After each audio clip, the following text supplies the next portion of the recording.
बिस्मिल्लाहिर्रहमानिर्रहीम, अस्सलाम वालेकुम। देखिए, आप अगर यूनिवर्सिटी के स्टूडेंट हैं या आप कॉलेज में जाते हैं तो ये वो जुमले हैं, अगर आप ये बोलना शुरू कर दें तो बड़ी आसानी से आपको अंग्रेज़ी ज़बान के इस्तेमाल का पता भी होगा और बड़े एतमाद और कॉन्फिडेंस के साथ आप बोल रहे होंगे। और ये अभी मैं आपको सिंपल प्रेजेंट के फ़िक्रे बता रहा हूँ, थोड़ा सा आप इस पर गौर करेंगे तो इसी की मदद से आप पास्ट और फ्यूचर के भी बना ही सकते हैं, लेकिन बोलते आप नॉर्मली यही हैं। मिसाल के तौर पर अगर आप कहते हैं मैं रोज़ाना क्लास अटेंड करता हूँ, अब इसमें हंसिएगा मत, अगर आप नहीं करते, मैं तो आपको वही फ़िक्रा बता रहा हूँ, तो आप क्या बोलेंगे? आई अटेंड, वर्ब का फर्स्ट फॉर्म यानी बेस फॉर्म। और मैंने आप सर्च किया था, वो जो मेरी किताब है verb is a soul of a sentence, उसमें 5000 से ज़्यादा मैंने वर्ब्स दिए हैं, तो उसमें मैंने बेस फॉर्म और एस फॉर्म को अलहदा किया है ताकि ये वाला तो मसला ही ना रहना। तो I attend class every day, every day भी बोल सकते हैं, डेली भी बोल सकते हैं, रेगुलरली भी बोल सकते हैं। तो I attend class every day, regularly, daily. और इसी तरह से कुछ लोग होते हैं जो जाकर लाइब्रेरी के अंदर जाकर बैठते हैं और पढ़ते हैं, तो वो क्या कहेंगे? I study in the library for hours. अब उसमें आप 1 घंटा बैठते हैं, 2 घंटे बैठते हैं, जितना भी वो आपको पता होगा, तो आप स्टडी करते हैं इन द लाइब्रेरी, लाइब्रेरी के अंदर जाकर। तो study again base form, first form है। फिर जनाबे वाला, आप जब लेक्चर दे रहा होता है, आप उसे सुन रहे होते हैं, तो आप सुन रहे होते हैं तो आपको नोट्स होते हैं जो आप बनाते हैं। तो वो जो नोट्स आप बना रहे होते हैं, यानी जो अहम बातों को आप लिख रहे होते हैं, उसके लिए आप क्या लिखेंगे? I take notes during lecture. तो लेक्चर्स के दौरान और लेक्चर के दौरान आई टेक नोट्स, मैं क्या करता हूं? मैं नोट्स लेता हूं। इसी तरह से आपको असाइनमेंट्स जमा करानी होती हैं और वो भी टाइम के ऊपर जमा करानी होती हैं, तो आप क्या कहते हैं कि आई सबमिट, यानी मैं जमा कराता हूं। Submit what? क्या आप जमा करा रहे हैं जनाब? यकीनन असाइनमेंट्स। तो I submit assignments on time. I submit assignments on time, मैं टाइम के ऊपर असाइनमेंट सबमिट कराता हूं। अच्छा, कुछ लोग मुझे कहते हैं कि ये जो आप बोलते हैं इसको साथ लिख भी दिया करें, तो मैं उसको थोड़ा यूं समझता हूं कि अगर मैं इसे लिख दूंगा तो वो जो लिसनिंग वाला है एरिया, वो शायद ठीक ना हो सके।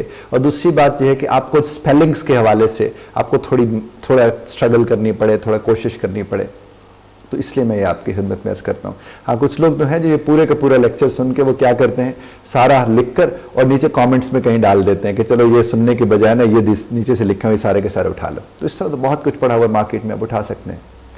तो I submit my assignments on time, time के ऊपर करता हूँ। और इस तरह आपको रिसर्च करनी होती है, आपको मुख्तलिफ जगहों के बाद जो गूगल के ऊपर जाकर इधर उधर से चीज़ें इकट्ठी करना है, उन्हें पढ़ना है। और तो आप जब रिसर्च करने के लिए जाते तो आप क्या करते हैं? I research, I use. अब उसके लिए क्या करते हैं? आई यूज, मैं यूज करता हूं क्या? My laptop. I use my laptop for research. तो रिसर्च के लिए मैं क्या करता हूं? अपने लैपटॉप को यूज करता हूं। तो ये तो जनाब हो गए 5 फिक्रे। अब जरा 5 अगले भी सुन लीजिए इसी बहाने। अब देखिए, आपके जो क्लासेस आजकल होती है, जो जदीद दौर की क्लासेस, उनके अंदर ग्रुप डिस्कशंस होती हैं, टीचर ग्रुप्स बना देते हैं, उन्हें कहते हैं आप डिस्कस करें। तो अपने ग्रुप के अंदर जाकर डिस्कस करना है, तो उसमें क्या करते हैं? आपको उसमें शरीक होना चाहिए, यानी पार्टिसिपेट करना चाहिए। तो आप क्या बोलेंगे? आई पार्टिसिपेट, यानी मैं शरीक होता हूं किसमें? इन ग्रुप डिस्कशंस। ग्रुप डिस्कशंस के अंदर आप कहते हैं आई पार्टिसिपेट इन ग्रुप डिस्कशंस। तो जो ग्रुप डिस्कशंस होती हैं, आप उनके अंदर जाकर पार्टिसिपेट करते हैं, यानी आप उसमें अपना अपना हिस्सा डालते हैं। इस तरह से आपके टीचर्स हैं, लेक्चर्स हैं, प्रोफेसर्स हैं, आप अक्सर ये होता है कोई ना कोई प्रॉब्लम होता है, कोई बात होती है, आप ऑफिस आवर्स में जाते हैं और उनसे जाकर आप मिलते हैं। तो इसको आप क्या कहेंगे? आप कहेंगे आई मीट, यानी मैं मिलता हूं किनसे भाई? माई प्रोफेसर्स, अपने प्रोफेसर से। कब? During office hours. कब मिलते हैं? जाकर ऑफिस आवर्स के दरमियान जाकर। तो I meet my professors during office hours. इसी तरह से आपको बाज़ होते थे क्लास के स्केड्यूल को रिव्यू करना होता है, फिर से देखना होता है कि मेरा जो स्केड्यूल है, क्योंकि नॉर्मली यूनिवर्सिटीज के अंदर होता है कि स्केड्यूल जरा ऊपर नीचे होता रहता है कहीं ना कहीं किसी न किसी वजह से। तो अगर आपको उसको रिव्यू करना पड़े, दोबारा से देखना पड़े, तो आप क्या कहते हैं कि आई रिव्यू किसको करते हैं? माई क्लास स्केड्यूल, जो मेरी क्लास का स्केड्यूल है, रेगुलरली, रोजाना की बुनियाद पर उसे देखता हूं। क्योंकि मसलन अगर आपने उसे रिव्यू नहीं किया, देखा नहीं, कोई चेंज आया था और आप घंटों का सफर करके वहां पर पहुंचे और आपको पता चले कि आज तो आपकी वो वाली क्लास ही नहीं थी, तो उससे बच सकते हैं जनाब। तो ये करना चाहिए। उसके बाद यह कि कुछ लोग होते हैं जो यूनिवर्सिटी में जॉब करने के साथ साथ वो अपने टाइम को तो वहां पर तो लगा रहे होते हैं, लेकिन वो अफोर्ड नहीं कर सकते सेमेस्टर की फी वगैरह या इस तरह की कोई चीज, तो फिर वो पार्ट टाइम जॉब करते हैं। तो अगर आप ऐसा काम करते हैं तो आप क्या बोलेंगे? आप कहते हैं कि आई work part time, why? To support myself, तो मैं अपने आप को सपोर्ट करने के लिए क्या करता हूँ, पार्ट टाइम काम करता हूँ। ये पाकिस्तान से बाहर जो बच्चे जाते हैं, वो यूके में चले जाएं, वो अमेरिका जाएं, कनाडा जाएं, ऑस्ट्रेलिया जाएं, कहीं भी यूरोप में चले जाएं, तो नॉर्मली उन्हें अपने आप को चलाने के लिए पार्ट टाइम जॉब करना पड़ता है। तो फिर आप क्या बोलेंगे, I work part time, why, to support myself, अपने आप को सपोर्ट करने के लिए। इसी तरह से जब आप वहाँ पर जाते हैं, यहाँ इदारों में, यूनिवर्सिटीज़ में जाते हैं, तो यूनिवर्सिटीज़ में लिटरेरी आपके क्लब्स बने हुए होते हैं, आपकी मुख्तलिफ ऑर्गेनाइजेशंस वहाँ बनी हुई होती हैं, और सबसे अच्छी बात है कि अपने ज्वाइन करना चाहिए वहाँ पर, उनके स्टूडेंट्स को जाकर उन स्टूडेंट्स के साथ मिलकर बहुत कुछ सीखने को मिलता है, एक्सपोजर होता है। तो यहाँ पर क्या है, हम ये क्या कह सकते हैं कि I join student clubs and organisations. वो जो स्टूडेंट्स ने क्लब्स बनाए हुए होते हैं, जो ऑर्गेनाइजेशंस बनाई होती हैं, मैं उन पे काम करता हूँ ताकि मुझे मिल के काम करना और कंट्रीब्यूट करना मैं सीख सकूँ। इसी तरह से यूनिवर्सिटी की लाइब्रेरीज होती है, वहाँ से आप किताब लेकर आते हैं, तो वो किताब उधार आप लेकर आते हैं, पैसे तो नहीं दे रहे होते, लेकिन वो आपके पास कार्ड एक बना होते हैं। तो आप किताब जब वहाँ से निकलवाते हैं, लेते हैं, तो आप इसे क्या कहते हैं, I borrow books, I borrow books from the university library. जो यूनिवर्सिटी की लाइब्रेरी है, आप उससे क्या करते हैं, बुक्स को बोरो करके लेकर आते हैं। इस तरह जो क्लास के आपके स्टूडेंट्स होते हैं, जो क्लास फेलोज हैं, क्लासमेट्स हैं, आपको अक्सर प्रोजेक्ट्स मिलते हैं जिसमें आप मिलकर वो प्रोजेक्ट को करते हैं। तो ऐसी सूरत में आप क्या कहेंगे, आई कोलैबोरेट, आई कोलैबोरेट, मैं कोलैबोरेट करता हूं किनके साथ, विद क्लासमेट्स। क्यों करते हैं, किस बात के लिए करते हैं, ऑन प्रोजेक्ट्स। तो I collaborate with classmates on projects, आप ये भी जनाब वाला कह सकते हैं। इसी तरह से आप देखिए कि बाज़ औक़ात क्या होता है, कुछ जो बच्चे होते हैं जरा मेहनती किस्म के, चीज़ों को और तर्ज पर देखने वाले, वो फिर ना एडवांस में ही अपने इम्तिहान की तैयारी कर लेते हैं, जो बहुत अच्छी बात है। तो आप उसके लिए क्या कह सकते हैं कि I prepare for exams, I prepare for exams in advance, यानी मैं पहले से अपने आप को तैयार कर लेता हूं अपने इम्तिहानात के लिए। इसी तरह से कुछ लोग होते हैं फ्लैश कार्ड्स बनाते हैं, छोटे छोटे ऐसे कार्ड्स बनाते हैं जिसके ऊपर चीज़ें लिखते हैं, फिर उसके मुताबिक उन्हें याद करते हैं, तैयार करते हैं, या प्रेजेंटेशन के लिए बना के जाते हैं।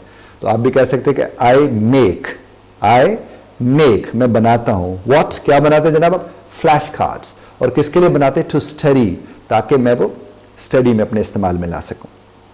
इसी तरह से सेमेस्टर्स के दौरान आपको अब रिसर्च पेपर्स लिखने पड़ते हैं, तो आप कह सकते हैं कि आई राइट रिसर्च पेपर्स, आई राइट, मैं लिखता हूं research papers through out the semester, पूरे सेमेस्टर के दौरान मैं वो लिखता रहता हूं।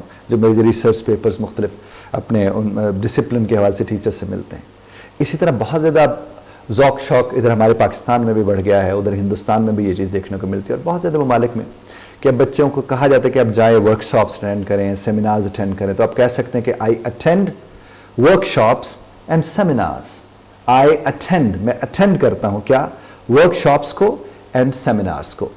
इसी तरह से हमेशा एक बात ज़हन में रखिए, आप जब पढ़ रहे होते हैं तो पढ़ने के साथ साथ एक सोशल लाइफ होती है, जिसमें दोस्तों के साथ घूमना फिरना है, खाना वाना खाना है, आपको मुख्तलिफ महाफिल में जाना है, जिस तरह अभी मैंने कहा ऑर्गेनाइजेशंस को आप अटेंड करते हैं जाकर, इसी तरह से आप पार्टिसिपेट जब करते हैं, वो जो आपके क्लब्स बने हुए होते हैं, तो ये सोशल लाइफ होती है ना। तो आपको लेकिन उसे बैलेंस करना चाहिए, और अगर आप उसे बैलेंस करते हैं तो आप क्या बोलेंगे, आप जनाब बोलेंगे I balance what, my academic and social life. तो जो आपकी एकेडमिक लाइफ है आप उसको, और जो आपकी सोशल लाइफ आप उसको भी क्या करते हैं, बैलेंस करते हैं। और एकेडमिक एडवाइजर्स होते हैं यूनिवर्सिटीज़ के अंदर, इदारों के अंदर, उनको हमेशा उनसे जाकर एडवाइस लेनी चाहिए। तो अगर आप ऐसा करते हैं तो आप क्या कहेंगे, आई सीक गाइडेंस, आई सीक गाइडेंस, मैं रहनुमाई लेता हूं किनसे, फ्रॉम एकेडमिक एडवाइजर्स। वो जो एकेडमिक एडवाइजर्स हैं मैं उनसे जाकर क्या करता हूं, गाइडेंस लेता हूं। इसी तरह से बहुत अच्छी बात, अगर आप अपनी ट्यूशन फी आप खुद पे करते हैं तो आप कैसे कहें, पे माई सेमेस्टर फी, मैं अपने सेमेस्टर की फी अदा करता हूं।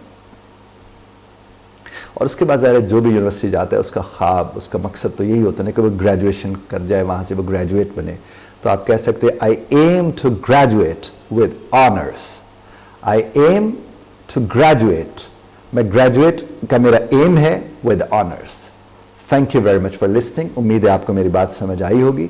इसको मश्क करेंगे, अपनी रोज़मर्रा का हिस्सा बनाएंगे तो मेरे अल्लाह के करम से आपको आसानी होगी और कॉन्फिडेंस मिलेगा। इख्तिलाफ राय का हक आप महफूज रखते हैं, बज़रत तर्ज़ इख्तिलाफ राय का ख्याल रखिए। अगर हाँ, आखिरी बात, आपको किसी भी मामले में कोई दिक्कत हो रही है और आप चाहते हैं कि मैं उसके ऊपर आपके लेक्चर आपकी खिदमत में पेश करूँ, तो प्लीज़ कॉमेंट बॉक्स में वो लिख कर भेजिए। मेरी टीम मुझ तक बुलाएगी और मैं उसके ऊपर भी लेक्चर तैयार करके आपकी खिदमत में पेश करूँगा। Thank you very much once again.